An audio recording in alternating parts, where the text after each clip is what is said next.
Steve Sir, or do you know that name? Steve Sir. No, it doesn't ring a bell right now. Where Trying to does he coach at? So he's from Canada originally. He went to high school here where I live, to my alma mater, and he plays on like the FIBA 3-on-3 world team that Canada has. So I'm not sure where he lives, but he's like the all-time leading. Maybe he's from Alberta. I'm going to say he's probably from out west because all of our 3-on-3 players that are of merit are from out west. I think he's from Alberta. Long story, I know his family, and I didn't coach him, but he's worked at our camps before. So he's the all-time leading three-point shooter in NCAA history, Division I, percentage-wise. Really? Yeah, Steve Sir, S-I-R. So you should look it up. It's unbelievable. He's probably 30.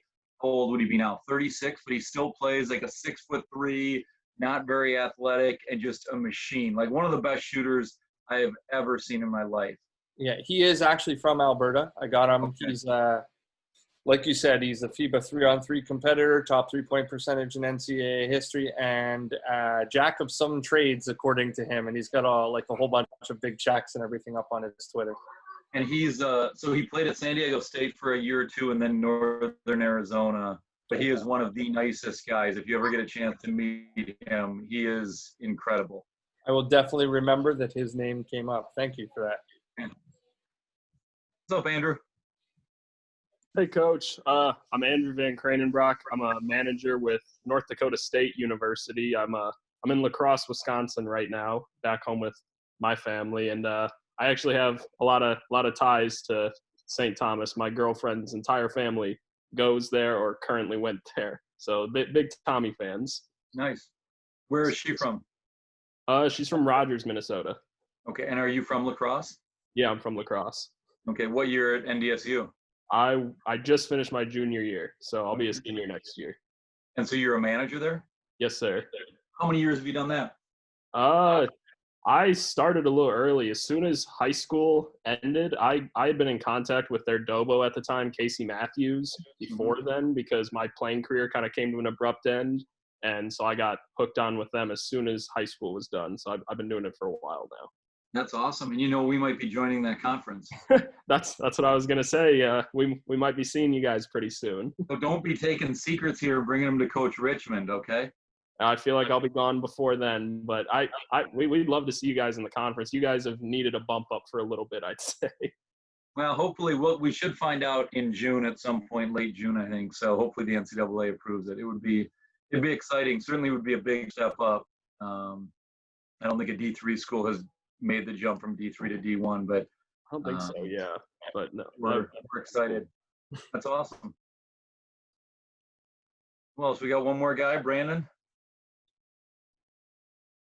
Where'd you go to high school, Andrew? I went to Onalaska High School. Okay, they've got a good program. Yeah, they got a nice program. I actually worked with a lot of their players, Carson Arns, Victor Desmond, Sam Kick, those guys.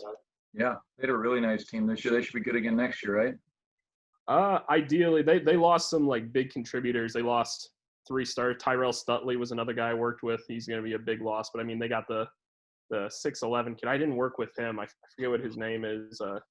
But they got him and Sam and Victor Desmond. I think Victor's a really underrated player. So. Gotcha. Awesome. Well, thanks, guys. And Mendel, people may trickle in or not. That's fine, and we don't have to necessarily stop. But I got to Mendel. He worked at camp. Was awesome at our camp, and so we've developed a friendship. And so when he asked me to come participate, I was happy to. I certainly want to get you guys, especially with a small group, any information that's most helpful for you. And so. Rather than me presenting, I want to throw out a couple things, and I'll tell you a little bit about my background, and then we can take, honestly, whatever direction you guys want, if that's okay. So I have stuff I can pull up, but I don't want necessarily to be redundant with other stuff that's out there. So however I can help you guys this hour, I'm happy to do so.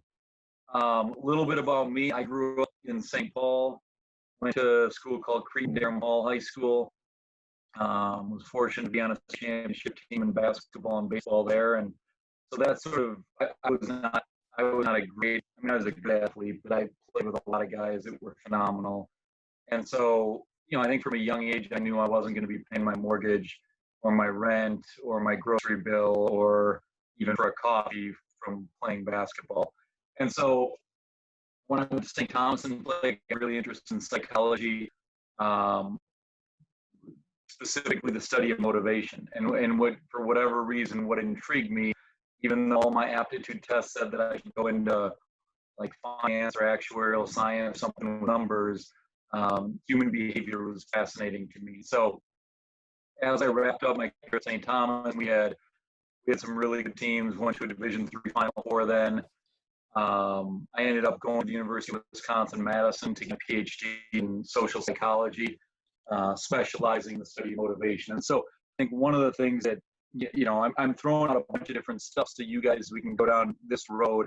Sort of the sports psych piece is one thing that I think is unique about my background. So for 5 years, I lived in Madison. I taught, did research, took classes, and that was incredible. I was 22 at the time. I was there 5 years. It overlapped when Dick Bennett was their head coach. So he was their head coach from 95 to 2000, until Final Four in 2000. And I only share that because even though I wasn't coaching, I was fresh out of college, and I knew in the back of my mind I wanted to coach. But I also knew that I didn't want to just be a coach. And I say that with a ton of respect because I love coaching, but I also had seen enough coaches, whether they get burned out, or they don't adjust, or they don't adapt, or they don't connect with kids the same way. So for me, I felt like I wanted to have a little broader background. And so I was there for 5 years, went to a lot of their practices, didn't do anything officially with the team, but learned a lot just watching Coach Bennett.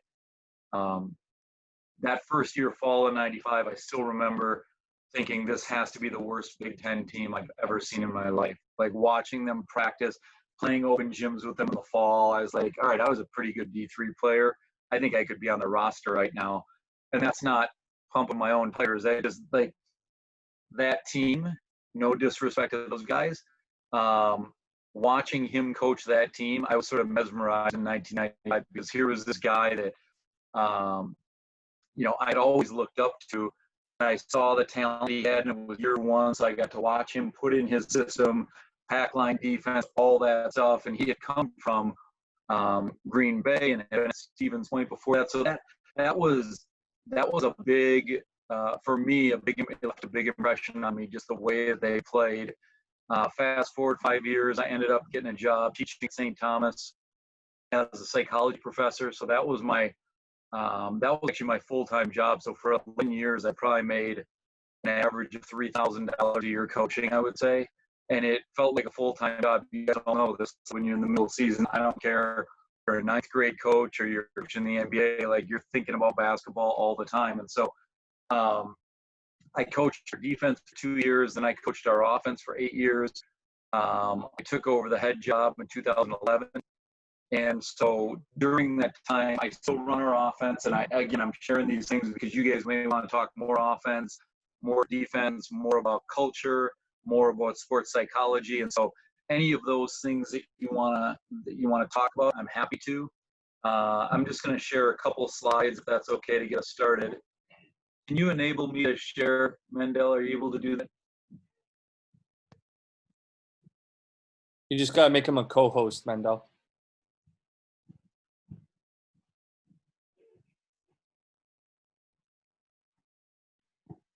I think if you click on the 3 dots next to his window, it then gives you the option to make him a co-host.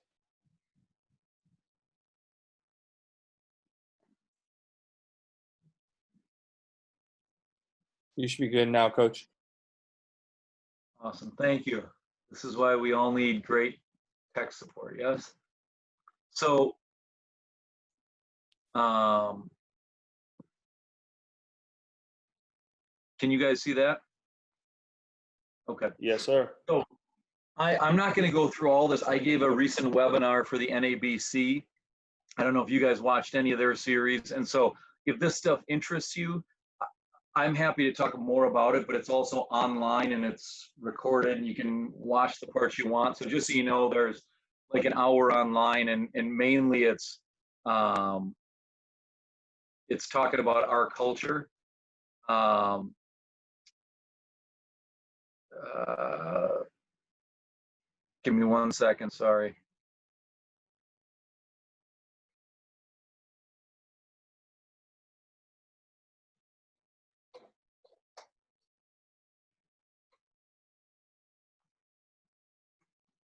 Coach, when you're finished with all of this, do you think it would be possible to get a copy of your PowerPoint? Could you forward Yeah, that to me?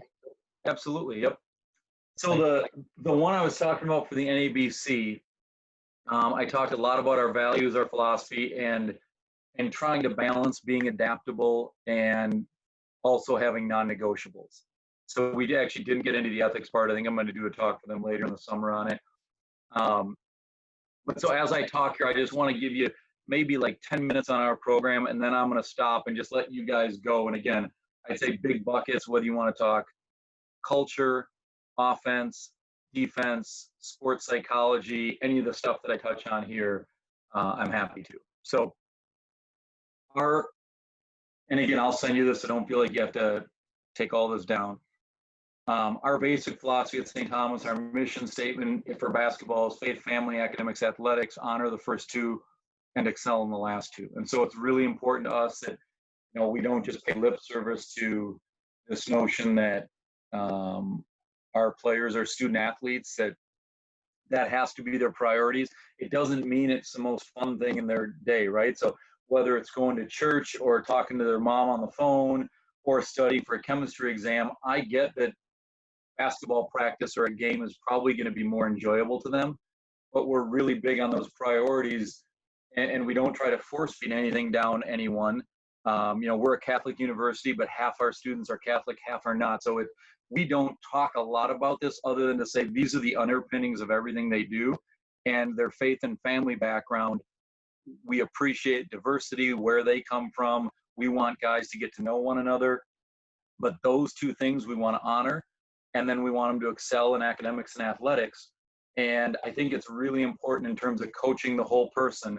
And I've never coached at the NBA, but I've read enough and know enough guys at that level that human beings are human beings. And I don't care if you're the best player in the world, if you don't feel respected as a human being and valued and all of those things that go along with your faith, your family, and your other priorities, I think there are problems. And so that's our mission statement, our vision. Mendel, can you allow that? You want me to admit Dennis Hopkins, or is that coming on your screen too? Yes, it is. Okay. Our vision, if you guys watch this play, and we might get into some clips if you want to today, I would hope you'd see a group of guys that you understand what they're trying to do on the court, that they're really unselfish. And that's what I always talk to our guys a lot about, is just if everything else fails, if you're really tough and you're really unselfish and you use your brains, good things tend to happen in life. Our mission statement at St. Thomas talks about developing leaders who think critically, act wisely, and work skillfully to advance the common good. And so we try to use that mission statement. So that's the university's mission statement. The one that's up here is ours. But we also try to use that to get them to think, like, if this is why you came to St. Thomas, and our mission is to develop people who think critically, act wisely, and work skillfully to advance the common good, that sounds a lot like a great point guard to me, right? That's exactly what you want, are players who are thinking critically and working skillfully and acting wisely to advance the common good, in this case, their team. So our program goals,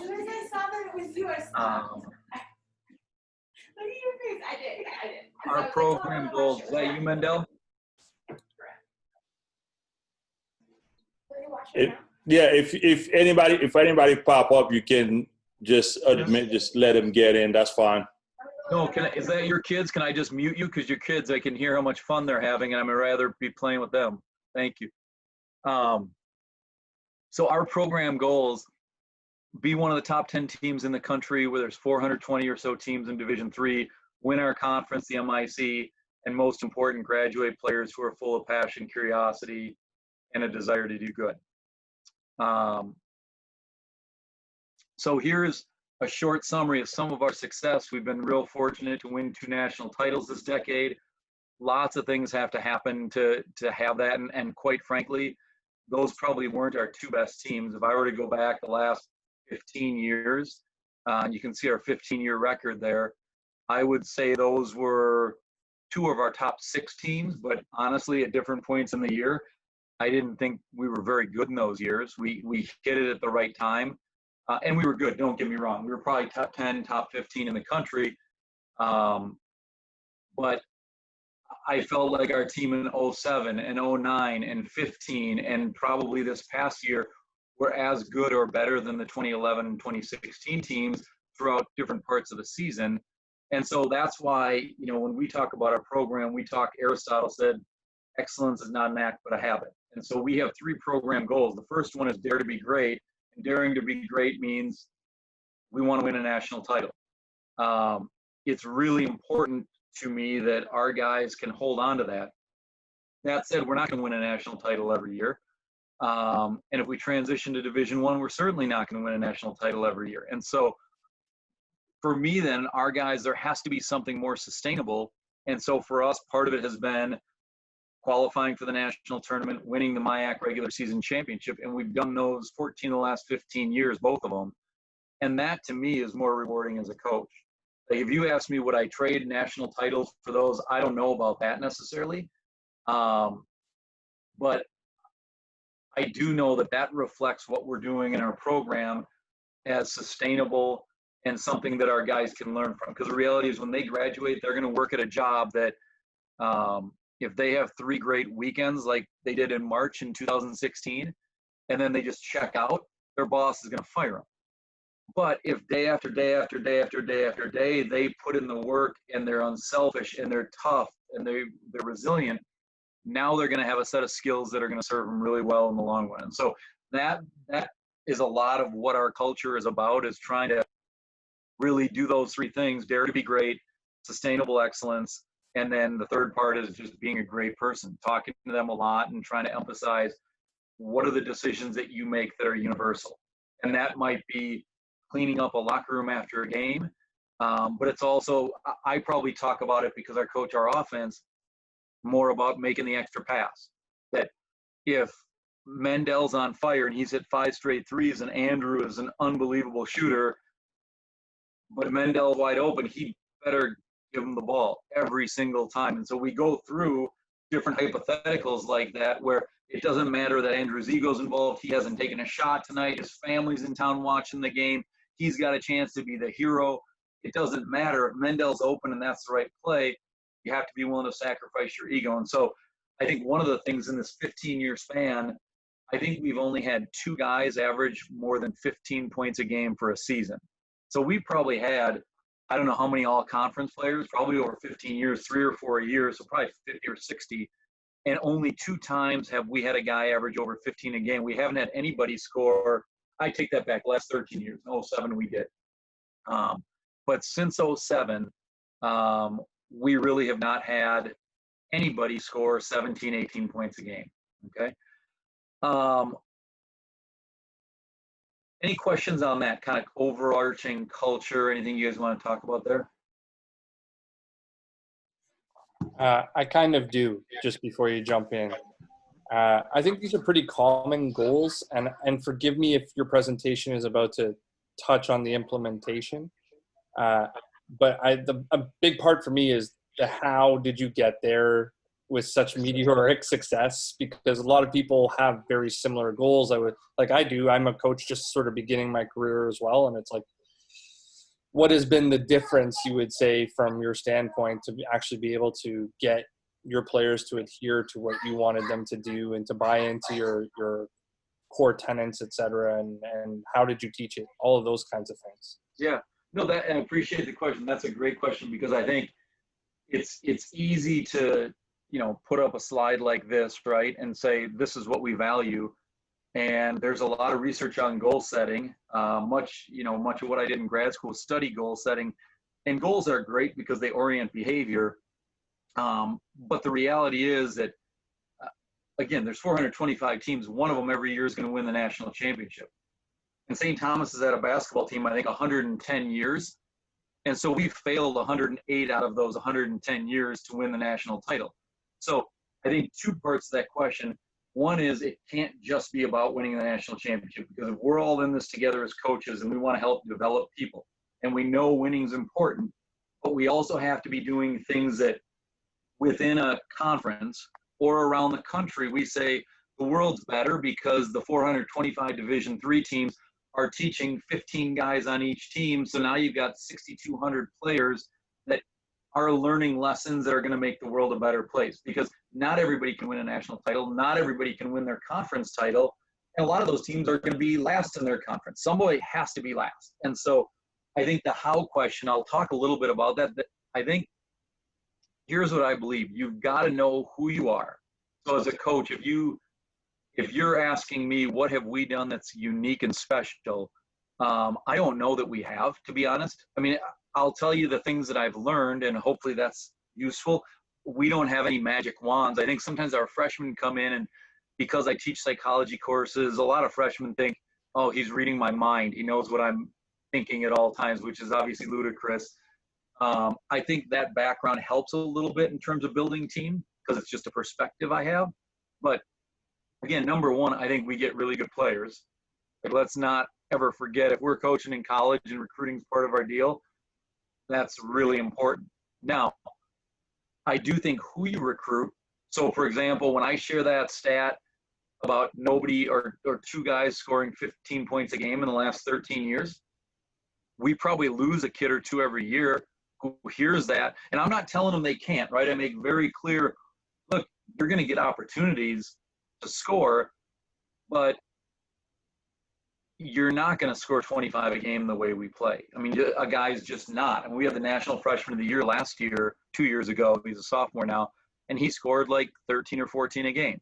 Now, he led us in assists and steals and rebounds, and he controlled the game, but he took 10 shots a game. And so part of that is just, I believe teams are better when they're really well balanced. You can find examples in the NBA where that's not always the case.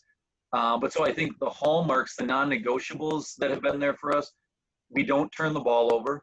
So I'm just jumping through some slides here. So here are two non-negotiables. Keep it simple and short. So whatever we're trying to do, we want guys to understand and not complicate it. And I think that's really important. As coaches, we are going to know more than our players. At least we better. I think we're going to watch a lot more film than our players. I know with the attention span of kids today, we show less film now than we did a decade ago, yet we have almost unlimited film available to us. We might show more one-on-one, but I think that's part of it. Valuing the ball is one of the things that we talk a lot about. So yes, what's different? Here are turnover numbers by season for the last 12 years. And those are ranks in the country, so out of 420 teams. And so you can see the last 2 years, we've been first and second in fewest turnovers. Year before that, we were a little worse, but you can see generally we're in the top part of the country in fewest turnovers. And so when I look at our offense and what we run, I'm happy to talk about that. I think we run an offense that's really up-tempo. So we scored over 80 points a game in the last 2 years, but we also don't turn it over. And most people are kind of fascinated by that. Like, how do you play fast and not turn it over more? And, my joke is always, we just shoot it before we can turn it over, right? That we don't. But if you watched us play, I think I tell our guys essentially, look, this is my basketball. I'm going to let you guys play with my ball.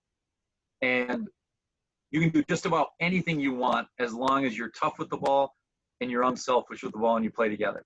And when I say anything they want, I don't mean that, but we want to get it and run. And then I think we have a structure that is very equal opportunity, and we have a lot of good passers and shooters.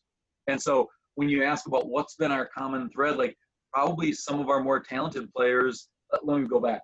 There have been really talented players who may not have played as much for us, and people are wondering why. And then we have other guys, I'll pull up, and again, I hope this is answering part of your question. No, it's great. Thank you very much. So you can't see the website right now, can you? So We can't.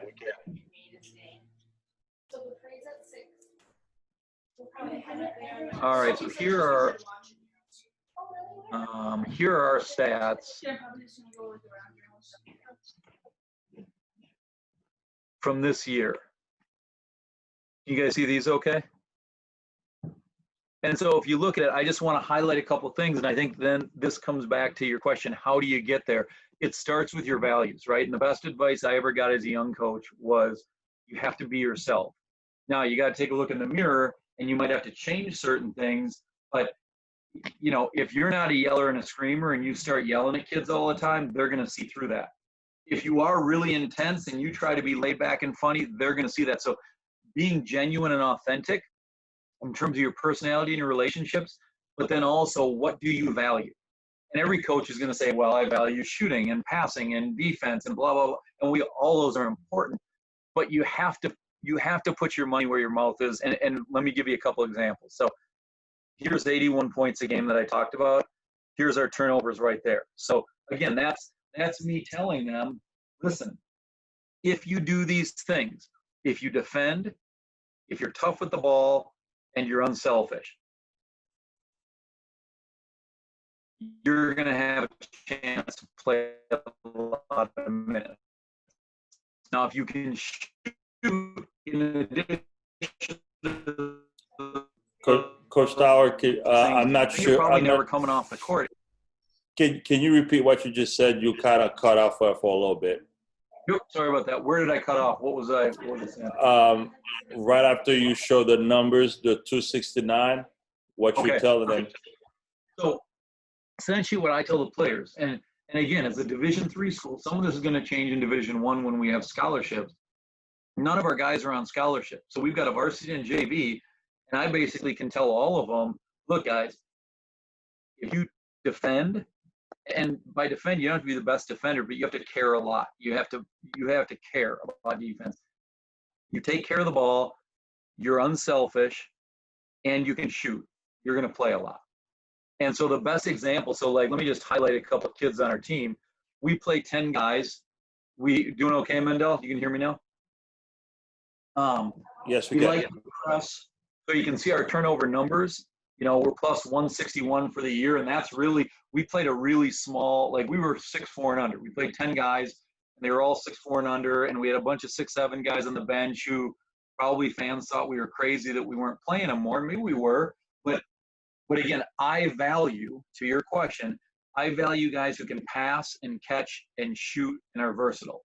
And that doesn't mean a big guy can't, but I won't play a 6'9" kid because he's 5 inches taller than our 6'4" kid. But the 6'4" kid shoots it and passes it and is tougher and cares more, but maybe he doesn't rebound or contest post shots quite as well. Like, to me, that's an easy decision. Now, we may get beat up inside sometimes because of it, but if you look at our guys, so here's the kid I was telling you about who was the freshman of the year, national freshman of the year. He's a sophomore now and had a really good year. These are two 6'4" posts, and essentially they platooned. So you can see they played 35 minutes a game combined. They were second and third in the conference in points per 40 minutes. So had they played more, and again, some people might watch us and think, why don't you play those two guys together? Neither one of them was very quick. So if we play them together, we're probably better on offense, but we no longer are pressing. We have no depth in the post. We're not able. So when you look at how we play, I like to play 9 or 10 guys. I like to run and press. And let me give you one more example. This kid right here, if you look at our leading guy in minutes, right? This kid, Ryan Lindbergh right here. So he was our 6th leading scorer. And so if you watched us playing, like you guys score 81 a game, keep in mind, this was a kid coming out of high school who most people thought his best trait was his shooting. He's turned himself into, as a junior, a really good defender. For the year, he had 53 assists and 10 turnovers. Like, that still blows my mind every time. So think about that. This kid played, he started every game, he led us in minutes, and he had 10 turnovers for the year. Now, he's not a point guard, and he's clearly not taking a lot of chances with the ball. But this is, when you ask how we do this, and I'm giving you a long-winded story about some of our players, yeah, we got a guard who's probably as good as anyone in the country. And we had some really funky matchup posts. And these two guys are both great in their own right, and I could talk about them.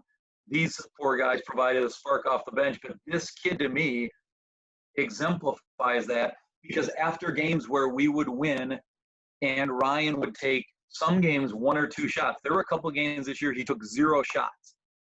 And after the game, I'd show the team the box score, and I'm like, I know you guys are probably like, why is Ryan playing the most minutes? Let me tell you why. He held their best shooter to 5 for 14. He had 5 assists, 0 turnovers, and he doesn't care if he shoots.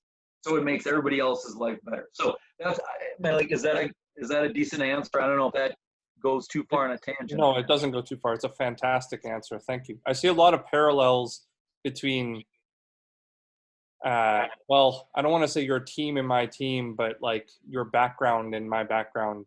Just like I have a psychology undergrad, and a lot of things that you're saying I believe in and try to reinforce. I just don't think I have the unselfishness that you have right now. So I'm looking at these numbers like 10 turnovers, 53 assists. Wow, I wish.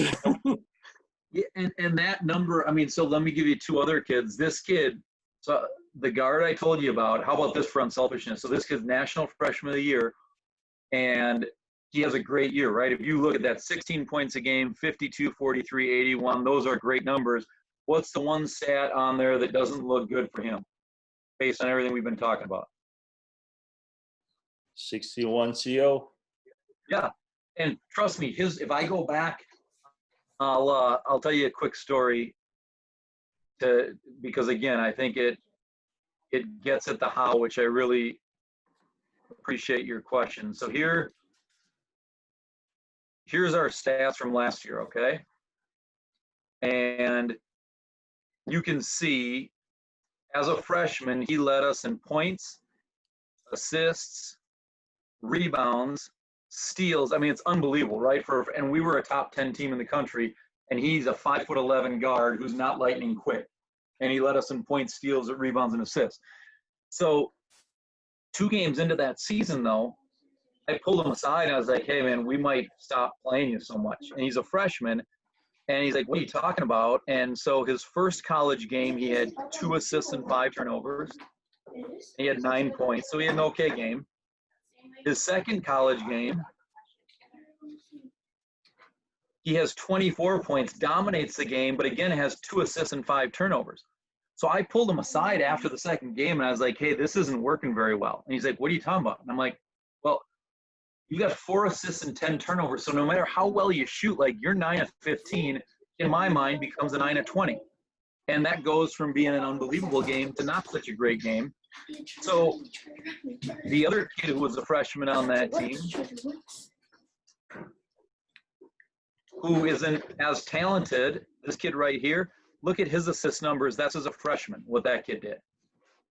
54 assists, 12 turnovers. And so now I fast forward to this year, and both years we had a good year. We were 26 and 3. We were 50 and 8 the last 2 years. But so we lost a game middle of the year after winning a bunch in a row, and it wasn't certainly all his fault, but we actually took that kid who was National Freshman of the Year, and we moved him from point guard to shooting guard. And so again, it's the how. That wasn't an easy conversation to have because he's for a year and a half been as good as anybody around. But I basically had to have the conversation with him and say, look at this kid, the other kid who's a sophomore with him, 54 assists, 12 turnovers last year. This year you can see his ATO. And I'm like, listen, you're the best scorer around, but you're not playing like a point guard, so we're going to make your life easier. You do whatever you want, but you are not dribbling the ball up the court anymore. And he's really coachable. Like I know part of him didn't love it, but part of him understood it, and it really helped our team. And so again, the how, I think those are the tough decisions you have to make with teams, right? Where you don't know these 2 kids at all, but I painted you a picture for them. This kid all of a sudden starts playing. He wasn't starting. He's now starting. This kid who hadn't been scoring at all, I showed you game by game. Once we made that change, he went from scoring about 5 points a game to 12 points a game. And so everybody got better, but it involved our most talented player being willing to be moved from point guard, which is what he's played his whole life, and he's probably an All-American as a sophomore as it is. So that takes, I mean, does that make sense? What other questions, guys? Sorry, yes, absolutely. I was muted. I apologize. Coach Tower, the first presentation I saw live that you did, you talked about I can't remember his name right now, the one player that when you drafted him, he was a heavy-set kid that really nobody was interested in. He came on, barely played, and I believe it was by his junior year that he was contributing to the program in differently. Talk a little bit about that, on how you keep a player like that engaged throughout the years in the program to where he's at the point where he's contributing. Yeah, thank you. So Mendel, the kid he's talking about, so this is Tommy Hannon right here, 2011 national champion. And so 2011, he's our starting center, gets named all Final Four. Like if I showed you his resume, and then he blew out his knee and he came back a fifth year, and he was an All-American, and he led us to the #1 ranking in the Final Four before we lost in the Final Four in 2013.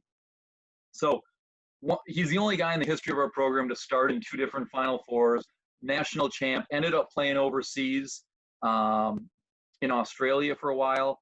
And so an incredible story. Now, the story's way better when I tell you that's Tommy right there on the left as a junior in high school, where he got cut, not from his high school varsity. Everybody likes to tell and he's not Michael Jordan, right? So I'm not comparing them. But Tommy got cut from his high school junior varsity as a junior, which is difficult to do. Andrew, Onalaska, what's your worst kid on the JV like at Onalaska when you were playing? The worst kid, you couldn't throw the ball at him and hope to catch it. And that's true of just about every worst kid on every JV in America. But what would you say about him, Andrew? Or what would your coach have said? But he's a what? But he has potential, maybe. What kind of kid is he usually? Oh, he's a good kid, yeah. He's a good kid, right? And every coach will tell you, like, yeah, that kid, I know he's terrible, but he's a really good kid. So my joke always with Tommy is, Tommy, you were worse than the kid who's terrible, but he was a really nice kid. And I'm like, Tommy, you were a really nice kid too, and you were still worse than him. So that's Tommy as a junior. He's 6'1", 262 pounds, and his coach cuts him. And his coach is a close friend of mine. Tommy's best friends, one was Michael Floyd, who went on to play for Notre Dame and then in the NFL. And then the other was John Nance, who went to play quarterback at Minnesota before transferring to play for us. And those are his best friends. So, like, he's running around with guys who are getting recruited by schools all over the country. And so you would think he would have gotten kept on the JV just because he's their guy, and he was still not good enough to. So what happened? Now, I'll tell you this. Just like I told you early on, how do you win games? You better recruit good kids. Well, Tommy, sorry, the screen froze up here.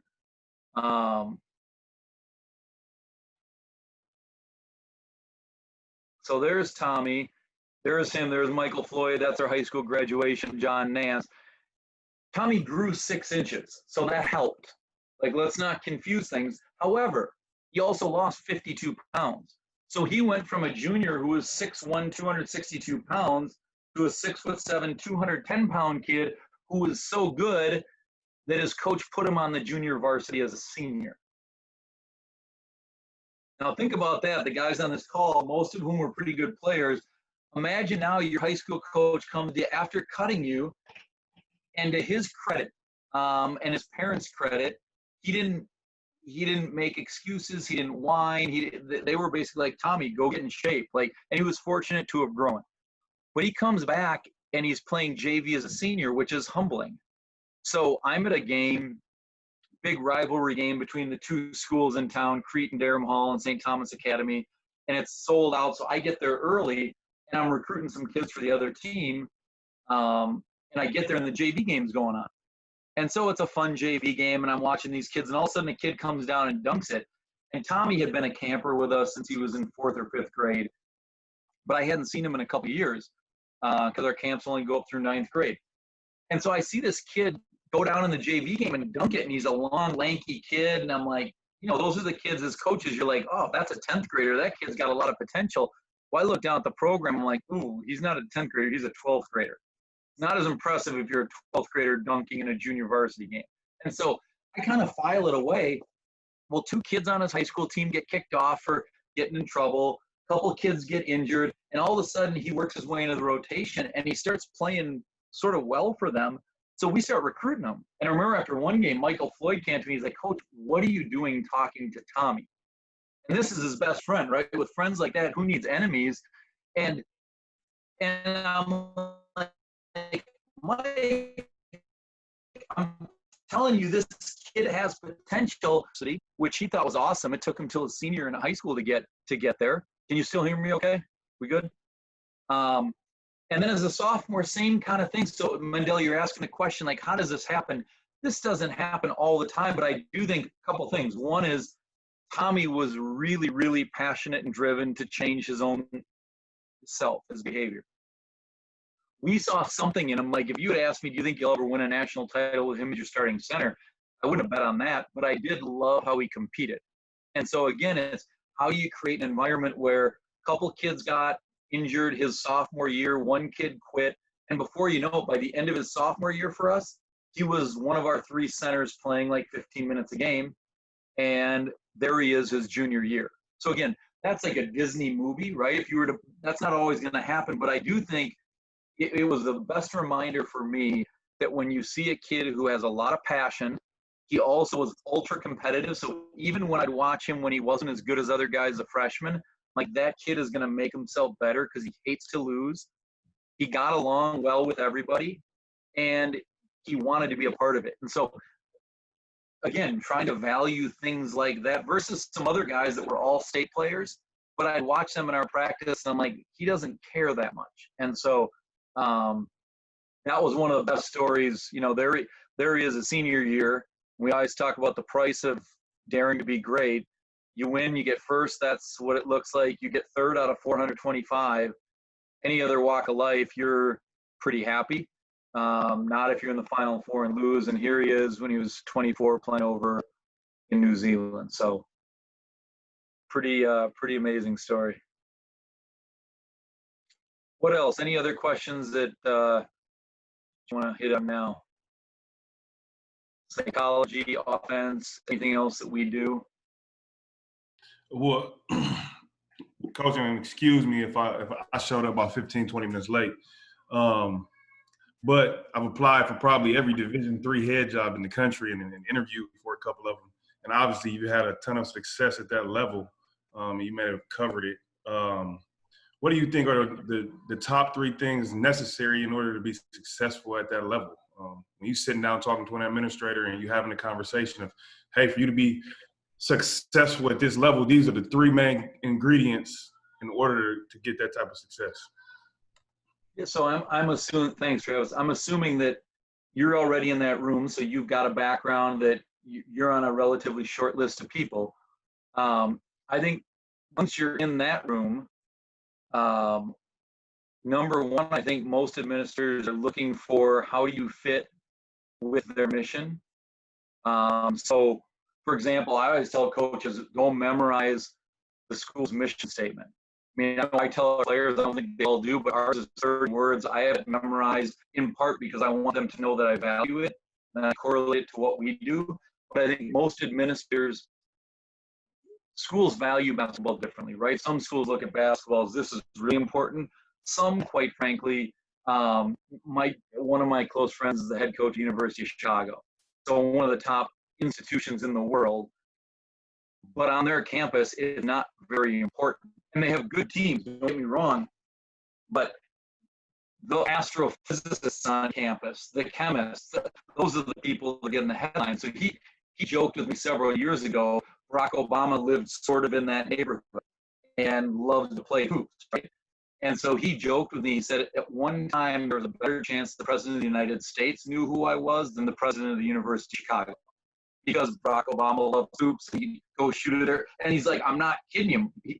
President of the University of Chicago, this guy's been there 20 years, and he's like, he's not going to know me if he walks by me. It just, because in Chicago, there are a lot of other things that are more important. Other schools are going to have basketball and say, this is the front porch of our university. We need to have a great program. But so mission, understanding their mission and how you're going to live that out and how you're going to carry it out, I think that's really important. I think a plan to be successful and understanding what's success to that school, because wins and losses is going to be a component of it. But I can tell you, I know guys who have gotten jobs at schools where it's really hard to win, and they didn't get the job because they came in saying, we're going to start winning conference titles, because the reality is, if your team's 11th out of 11 in the conference, there's a good chance the administration isn't going to expect you to win conference titles. They want to know, can you make us competitive? At the Division III level, can you bring in student athletes? So we have a junior varsity. Part of the reason we've always had one is our admissions department, our university, they like the fact that we bring on X number of males every year. So in terms of recruiting, I think it's, do you also understand who are the students that I'm going to help get on this campus that are also going to make this a better place? And then I think the third thing is drawing on your experience of success stories. And it doesn't have to be wins and losses only, but success stories of how have these players done in their careers after graduation? What kind of things have they done in the community? And so I'm not trying to ignore wins and losses, because those are important, but I think you embodying the characteristics that you say, and that's where people always talk about a fit, knowing that you fit with what a university wants, and that's going to be consistent with you. Does that make sense? Thank you. Makes a lot of sense, a lot of clarity. Good. Where do you coach, Travis? I didn't catch that at the beginning. So I'm the head coach at Toledo St. Francis de Sales in Toledo, Ohio. So 700 boys, $12,000 a year to go there. Super active alumni base, Catholic institution. Really got a lot of the same formulas and layout of a Division III. So to have the success that I had here is pretty much a smooth transition in my mind and my research of being at that level to move. That's awesome. And so Toledo, it's 9 through 12? Yes. High school? Yeah. Gotcha. Awesome. Let's get some of those guys to St. Thomas down the road. We're returning a pretty good group, so we can talk. All right. Any other questions right now about culture, sports psychology, what we do on offense or defense? Yeah, Coach. I had a question offensively. First of all, I'd love to just hear about your guys' offensive philosophy, but more importantly, like with the possible transition coming to the Summit League and everything and coming up to Division I, do you feel that you're going to need to change some of your ideas and everything? Because I think about, like, I know how often you guys press and how much you guys love to do that. Does it worry you maybe going against better guards and that could handle it differently? So I guess just your ideas on that. Yeah, it worries me for sure. I don't think we'll press as much in Division I. Eventually, we might get to a point where what I do love about pressing is I think it provides players an opportunity where if we play 9 or 10 guys, we don't have to yell and scream at them to get them to practice hard. It's real simple. Like, we're going to play 10 guys. So when I was a young assistant, the head coach I had played for, and again, I think sometimes anecdotes and stories illustrate how things can change in a program. We had played pretty much half court for probably 30 years before I played there, while I played there, while I was in grad school, when I came back as a young assistant. And that was sort of, I mean, it was, I don't want to say that's how everybody played, but we played half court. He was very successful coach. Steve Fritz was there 51 years as a player, assistant coach, head coach, athletic director. So he did everything at St. Thomas. But he very much looked at it like your top guys are who you play. And I'm not saying that's wrong, right? I know guys who do that. You don't have media timeout. So that's one of the other things. I feel like 10 guys, there's no timeouts on the court except the other coach. So I feel like our 10 guys, I don't always feel like our top 3 guys are better than the other top 3.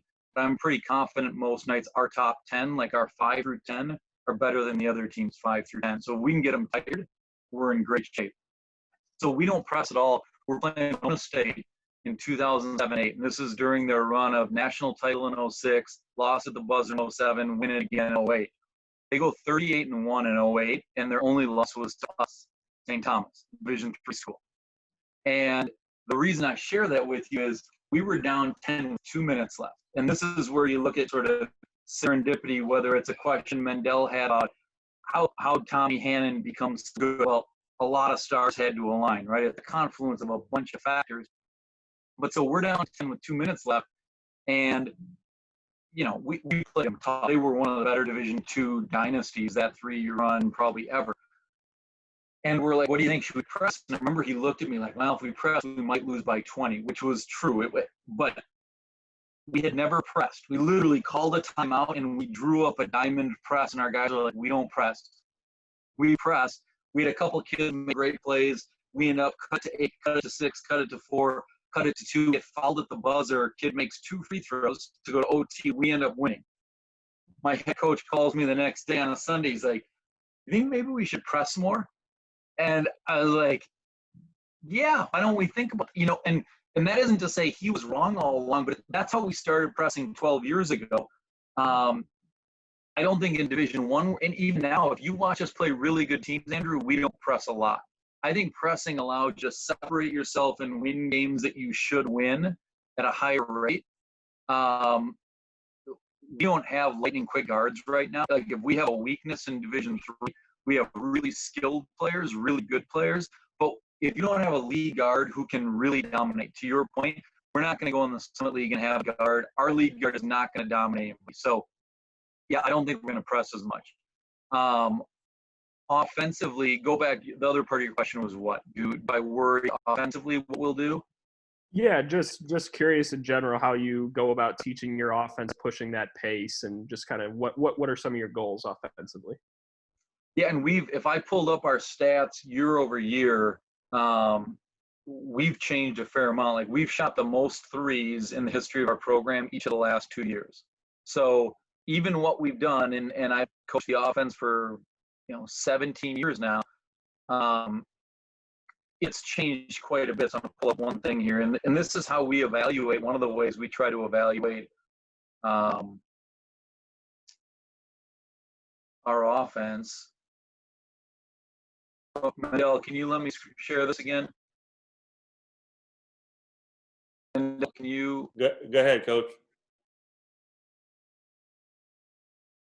Thank you. So this is a spreadsheet, and I won't go through all the minutia, but this is our offense, our defense, and you can see year over year, you can quickly just look and say, okay, what was our field goal percentage? You can see it's been pretty close to 50 or above 50. Our three-point attempts, if you look for about 12 years, they were right around 500 almost every year. We never talked about it, but about 1/3 of our shots came from 3, 2/3 of our shots came from 2. Look at the last 2 years where almost 50% of our shots came from 3. And again, I didn't go into the season saying that. Some of it is the people that we had. Some of it is how things evolve. Some of it is we have good guards, and we had, I'd say all 10 of our guys had the green light to shoot threes this year, and our centers were probably 2 of our 4 best shooters. So coming back to your question, Andrew, I think we're probably, when I look at us making the transition, I mean, we're not going to out athletic anybody. We're not going to be bigger and stronger. So I would guess we're going to continue to shoot a lot of threes. I would hope this number, our turnover percentage, you can see, those are the things to me when you're not quite as good as other people. The ways you don't beat yourself. I go back to defense at 95. How do you not beat yourself? Don't get beat in transition. Don't get beat up on layups and putbacks, and take care of the ball. And if you start doing that, and so you might be shortening games, which is harder with a 30-second shot clock than it was 35 or 45 a long time ago. But I think we're definitely going to have to adapt. And that was part of, the talk I was telling you about earlier with the NABC, that the theme was adaptability and non-negotiables. And the non-negotiables are, we're going to take care of the ball, we're going to be unselfish. But the adaptable part, we tell our players all the time, I don't care how we play. Like, I'd like us to press. We won't press if we're not athletic and deep enough. I'd like us to run. We're not going to run if we're not in good shape and deep. And then I think offensively, what we've run is probably a hybrid of a lot of transition, fair amount of ball screens, a lot of two-guard stuff, John Beeline and stuff that he was well known for. But I think we try to go as fast as we can in transition. And if you watch some clips of us, you see that we oftentimes go kind of seamlessly then into our half-court offense. Coach, I have a question. Sorry, Andrew. I have a question about your spreadsheet real quick. For possessions, are you using the possession formula, or are you like counting them out?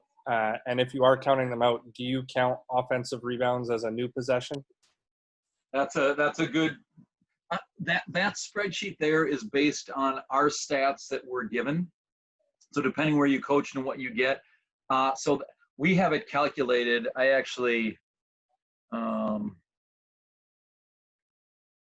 if you look, I have it calculated a few different ways. So, here's one just on field goal efficiency. Here's one that includes field goals, turnovers as possessions. Here's one that includes free throws. So this does all include offensive rebounds. Like Synergy doesn't, right? So this past year, we were the most efficient team on Synergy, which is cool to say, even though I don't buy it because they count offensive rebounds as a new possession, right? And if you ask me what is our weakness right now, I just told you about all the things we do. We play small, we play a lot of guys, we play fast. But we were getting 35% of our offensive rebounds for a long time. That number is down to 23% the last 2 years. So the way Synergy computes it, it doesn't penalize us for that. So when we have the ball, we're the most efficient team. But our biggest shortcoming, and I've talked about this to guys going into next season, is how do we get better at offensive rebounding? We're not suddenly going to have 6'9" guys. So it's really, how do you steal a couple extra offensive rebounds per game? But that's, in this chart, we try to look at it a few different ways because, again, I think at the end of every year, you try to capture what did we do well? How did we shoot it? Was our offense balanced? Did we take care of the ball? But you also try to figure out what are you not doing so well? And I think even this is misleading. Like, I love numbers. I've taught a lot of courses and stats, and so I'm a numbers geek. The problem with data, this includes our games that we win by 50 points. Right? So I also think if you really want to know who the most efficient teams are, go look at when they play against, I'm going to say if there's 400 teams in the country, go look at games we played against top 50 teams and see what our offense did in those games, because that's going to actually tell me which players can play in those kind of games. We have some guys that look great in 50-point blowouts because they get runouts and layups and transition. That doesn't translate to when we're playing one of the top teams in the country. So I love numbers, but even those that I just showed you, I think are skewed by the 30 games we play in a season. So, Coach, two things. One, I have one more question, if you don't mind. And before I do that, I actually have a suggestion about the grabbing a couple extra rebounds. And I steal this from Coach Dave Smart at Carleton up here in Canada, who's just basically dominating Canadian basketball forever. But they do no rebounding drills in practice at all. And he believes very heavily on a scoring system in every compete drill. So offensive rebounds are worth, 5 points or whatever. And he says that just from a motivation standpoint, it's always helped guys be better in practice at grabbing an extra 2 or 3 offensive rebounds. And then statistically, they've been the best rebounding team in the University Conference for 17 years running. So he's on to something there. Oh, that's impressive. Yeah, thank you. But my question goes back a little bit to psychology of sport. And I was just wondering, sort of in terms of like punishment, reinforcement, that kind of stuff to try and shape behavior, what do you do when things are not working? Like when the particular punishments that you're putting in are not really reaching the guys in a way that you want. Do you continue to use punishment, or do you try to think of something else, or you try and implement reinforcement, et cetera? And then sort of tagging on to the same question, what are your thoughts on coaching on the fly versus stopping practice and really like breaking things down for a little bit? Yeah. Those are, so the first one, I think when like, and I'll use turnovers as an example, okay? Because when people look at our turnover numbers and they say, how do you get 9 turnovers? And so I'm on a call every week with a bunch of guys, one of whom played for us. He's an assistant in the NBA. And so there are a bunch of other NBA assistants on this call. They're nice enough to let me kind of join in on a weekly basis. And so they're interested with this because they're like, this, like, what do you do to get your players to not turn it over?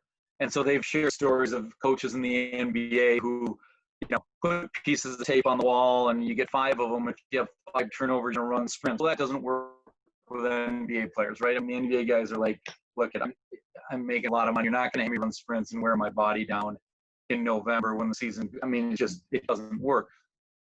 So I'm really intense and competitive, but I don't like to spend a lot of my life yelling and screaming. So that's not to say I won't ever get pissed off, because I do.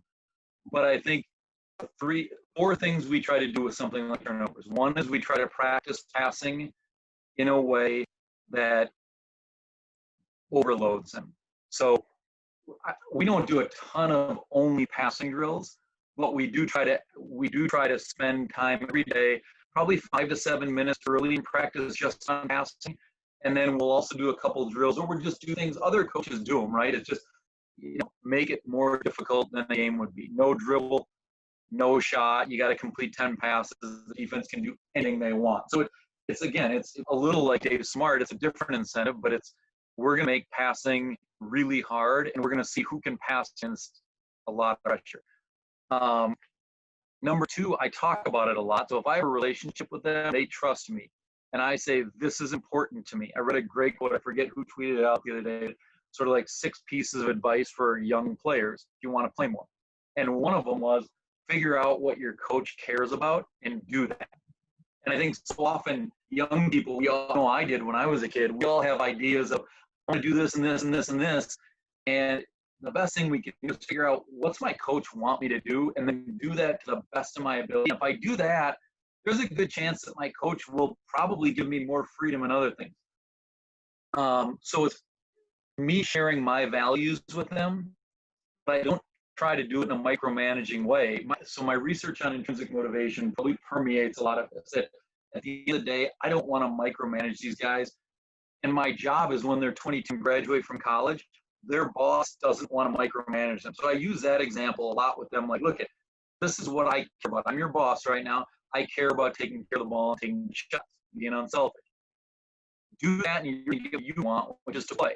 Don't do that, you aren't going to get what you want. And so that's where I go back to, we teach it, we emphasize it, and we demand it. And the demanding part is just, if you don't do it, you're not going to play. And I'm not going to yell and scream at you. I'm just going to, I'm going to bring you in, and I'm also going to try to help you.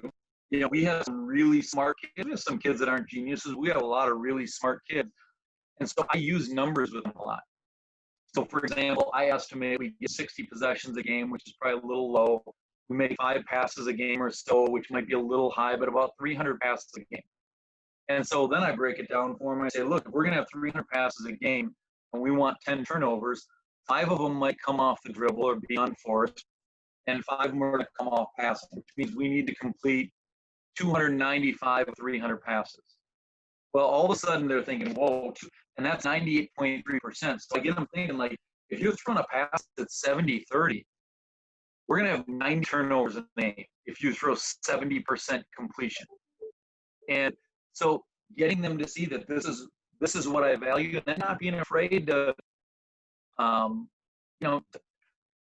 we've had that before where we talk about diving on the floor for loose balls and a guy doesn't, and we take him out. We might sit him the rest of the half and not yell and scream at him, but that's a powerful message to the rest of the team. Like, they just sat down a starter because he didn't dive on a ball that was in front.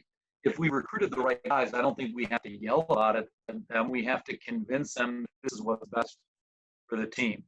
So does that make sense, your first question? Yes, thank you. Okay.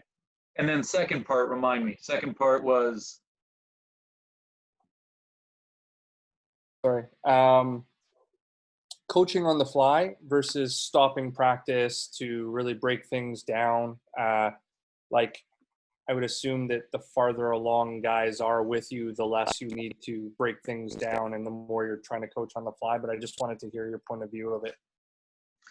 I mean, I love to teach. I think it's valuable to teach, but especially the way we want to play, the tempo we want to play, we have to be willing to tolerate 3 minutes chaos. And I don't mean the ball's flying out. We hope the other team's thrown out of bounds. I say we do a lot in practice where we might play to 2 baskets, for example, and that might take a while, right? If the teams are defending well, we might start out of a made free throw and press, and we say we're playing to 2 baskets. But then we're not going to stop it there in all likelihood. I think there are other times we break things down in zone offense. We might spend 12 minutes of just going half-court offense, and it's all in the half-court because we're trying to work on specific actions within sets. But generally speaking, I'd say most of the time we're going at least 3, if not 5 possessions. Once we get into the season, early in the season, I probably stop them more so they see like playing one possession really well is difficult. But that's an age-old question, and I don't know if I'm doing it justice because I think you've got to know your team. Like if you know you can stop it after 5 possessions and say, hey, remember back on possession 2, we just threw a risky pass in transition that we've talked about not throwing, like that's fine. But if you know you got younger kids and they're going to forget about that second possession, then I would stop it at that moment. I'd blow my fuse and I would make a point like we are never throwing that pass. Even if we complete 30% of them, I don't care. We're not throwing that pass. So I think it's what you value. And at that point in the year, on the fly, as coaches, I think we need to be adaptable and we need to be our team. You know, Pete Carrill is another, like, if you were to ask me of a short list of coaches who influenced me, when I was a young coach trying to learn offense and just watching his videos, one of the things that he said, he had all sorts of little quotes, but he said one of them was, if you want to know what you need to work on in practice, watch your players. And so that, you know, the simplicity of that, some coaches have the first month of practice planned out. I don't necessarily think like that. And I think hearing a coach like Coach Krill say that, where it's like, hey, you don't need to plan out the whole week. Let's practice today. And if we see we're really lousy at pivoting and taking care of them, let's work on pivoting and taking care of the ball. If we're really lousy at setting screens, then let's set some screens. So if you want to know what your players need to practice, watch them. And that has always stood out to me as far as be willing to adapt. All right, Coach Tower, it is 5:12 right now. I don't know how much longer you want to stay on and answer questions, but I'll tell you, yeah, I got to run out and rebound for my son in about 8 minutes. I told him at 5:20 I'd be out there, so I'm going to be shagging balls. So if there are any other questions, I'm happy to take a stab at anything else that you guys have. This has been fun. Hey, Coach, I got a quick question. I'm mesmerized by your turnover numbers, as my team averaged 15 turnovers a game this year. It's really, your 9 turnovers is impressive with scoring that much. What do you do to eliminate traveling? Do you teach a 2-foot jump stop or stride stop? We work on jump stops, but I like the stride stop. Where do you coach? NAI level. It's in Kansas, Southwestern College in Kansas. Yeah, I don't know. I don't know if our refs. We don't get called for travel a lot. I can tell you that. So I don't think I do anything specific, but I do know there have been a couple of games where we get called for them early in the season. I will say this: we get called more early in the season. I'm not sure if that's refs saying I'm going to emphasize this year, or it's our guys' footwork is lousy, and then we do talk about it. But I'd say we do a lot of, just in our 4-on-0 offense, we do a lot of drills, drive, jump stop, kick, and I emphasize it more in those drills. I don't force them to do all that in games because I think it can get really robotic. Like at the end of the day, on offense, I want them to be athletes and decision makers, which means, their footwork, I'm not going to be overly nitpicky with it, if that makes sense. I probably talk more about passing than I do their travels, just because we don't get a lot of those. Do you have a point value for a turnover? So I would equate it to 1.5 points, giving up 1.5 points. What would you equate a turnover? Yeah, well, is it a live ball turnover or a dead ball turnover, right? So like 2 years ago, we were playing Nebraska Wesleyan, who was the defending national champs. They were #1 in the country, and we're at their gym in the second round of the national tournament. And I don't remember how many turnovers we have, but I'm going to pull it up here. They played a 3-2 zone, and we never get zone. And so we went into that game, and we told our guys, like, listen, if you turn it over, throw the ball out of bounds, kick it, do whatever you want. But their transition was so good. And so I'm looking at right now, we actually had 11 turnovers, which is more than I would have hoped. But I think it depends a lot. Like the point value, if it's a live ball turnover, it may be a -2. If it's a dead ball turnover, then assuming our defense is decent, it's probably -0.9, something like that. Or if you look at it the flip, we're giving up a chance on offense if we're good at 1.2. So probably, somewhere between 1.2 and 2. I don't. But are you asking about practice or just how we emphasize it? No, just in how you emphasize it. I really liked how you were talking about the completion percentage, but you were breaking up. You said 70% completion percentage. Can you talk about that a little bit? I know you're getting ready to go, but. No, that's fine. I've got a few minutes. So if I broke up there, I estimate we make 300 passes a game, and we want 5 turnovers on dribbling or traveling or stuff like that. We don't want them unforced, right? But if you're a point guard, Matt, and you drive it and 2 times that game you get picked by a really good defender who helps from a wing, I'm going to be more tolerant than that with that than if you travel or throw the ball away. But so we want 5 turnovers off passes, so 295 out of 300. So that's 98.3%. Then I get the guys to go backwards because 98.3 sounds daunting. So then I say, okay, what if we complete 90% of our passes? And then they do the math and they realize we have 30 turnovers. It would be 270 out of 300.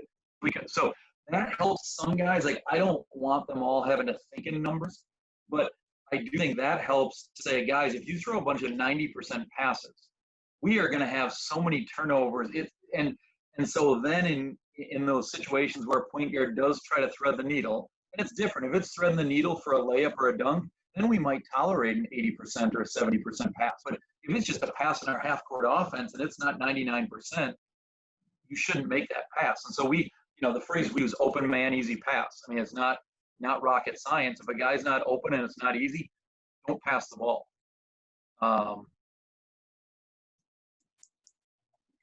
And again, I can tell you, Matt, I'm proud of how we take care of the ball.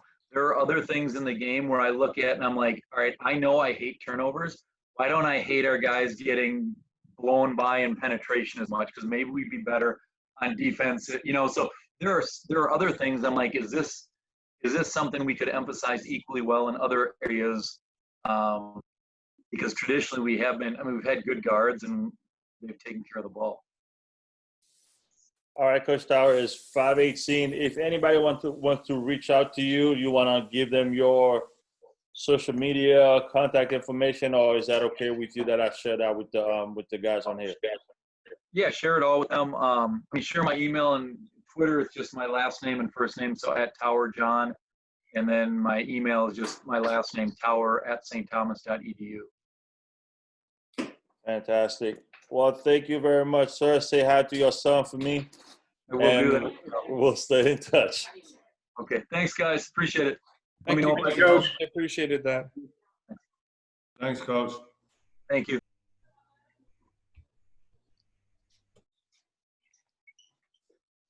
Good job, Mendel. Hey, Mendel, can you put that email in real quick, please? Yep. Thank you. He was really good. He was. I gotta pull that up here. I can't remember what it is off the top of my head. I reached out to a few members that were online during that, trying to get them to jump in. I was like, hey, you guys are missing out. This guy is dropping knowledge right now. 100%. Yeah. We'll get there. We'll get there. Later on in the day is a little bit harder for people, I think. Hey, that's the time that Adam gave me, man. So, I gotta go with what the boss says. You can go in the mornings if you want. Oh, stop! Really? If you want to go early like David Bentley does, he goes at like 9 a.m. Central. Oh, cause I can definitely do that. That'll be way better for me, anyways. Oh yeah. Well, that one was really good. I really like that speaker, Mandel. He was great. There's usually a reason dudes win a lot of games. Yeah. You know what's funny? We actually have a St. Thomas Tommies in Canada as well. Yeah, they're all over the place. I can't wait to go see them against North Dakota though. That's gonna be a good game. Hey, That's where they joining the Summit League. joining the Summit League. Hey, if they join in, we'll be happy to have them. Except they might take all of our Minnesota talent. So. Oh, I know Mike. They're going to. So is he just like a recruiting monster? He's doing that with no scholarships, right? Yep. See, his guys are paying like 30, 40 G's. Big time, man. It's technically a private school. The thing with him, and I don't know if it's because he's a psychology professor, like he get guys to buy in a way that I've never seen before. And the other thing that he does, and I kind of mad at myself I didn't ask him that, his staff are former players. Right.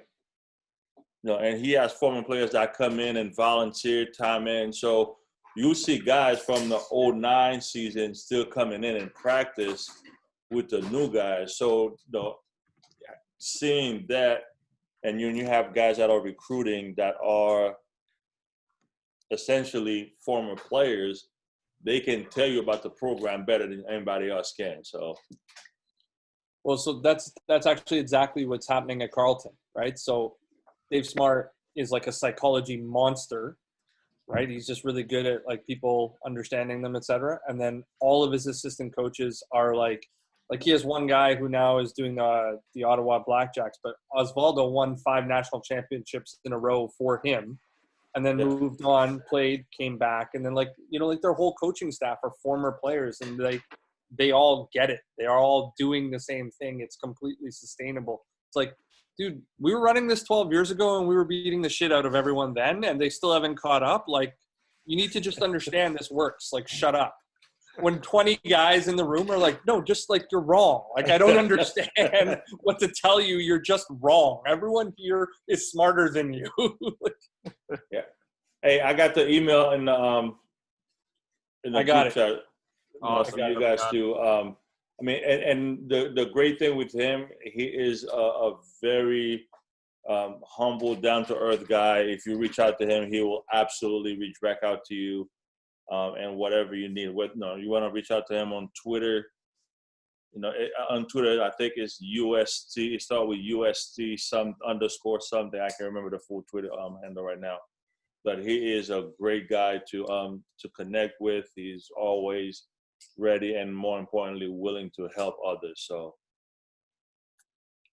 amazing, man. Thank you. Appreciate it. All right, folks. See you guys later. Have a good one. All right.